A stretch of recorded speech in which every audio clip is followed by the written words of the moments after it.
Monsieur le député des Chutes de la Chaudière en principal.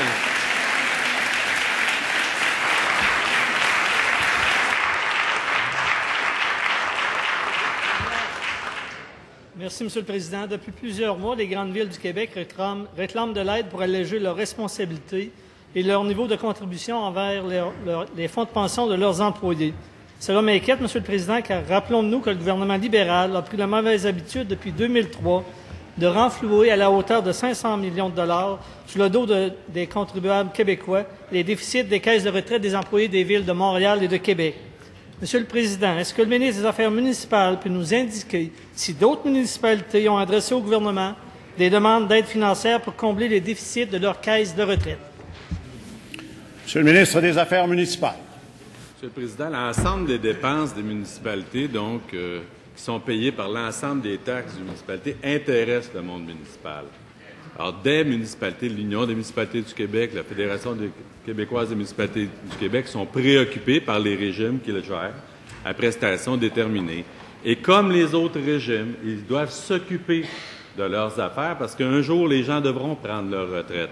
Alors, on entretient régulièrement, presque mensuellement, bien des sujets, dont celui-là. Ils n'en sont pas exempts, eux autres aussi, d'avoir à provisionner correctement leurs fonds.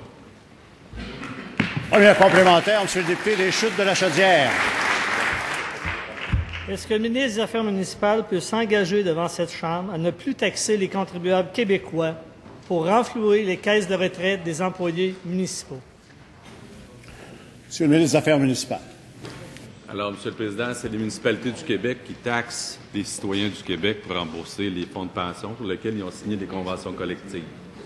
Alors donc, ça, c'est comme ça que ça fonctionne. Alors donc, les municipalités travaillent comme les autres entreprises qui ont des fonds complémentaires.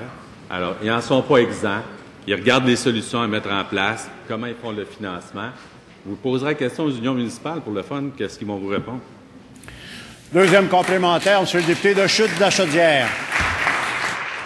Monsieur le Président, considérant les difficultés que rencontrent les municipalités du Québec à contribuer aux caisses de retraite de leurs employés, est-ce que le ministre des Affaires municipales compte donner de nouveaux outils législatifs permettant aux élus municipaux de conclure de nouvelles ententes relatives aux fonds de pension de leurs employés? Monsieur le ministre des Affaires municipales. Les municipalités du Québec, l'Union des municipalités du Québec, la Fédération québécoise des municipalités du Québec sont à documenter, eux aussi, comment ils interviennent dans leurs conventions collectives qui ont donné des régimes de pension. Ils sont préoccupés, comme les autres citoyens du Québec, comme les autres entreprises du Québec, comment ils vont pourvoir à long terme à ces fonds. Ils sont en train de travailler là-dessus, on les accompagne dans leur démarche, on est à cette étape-là, Monsieur le Président.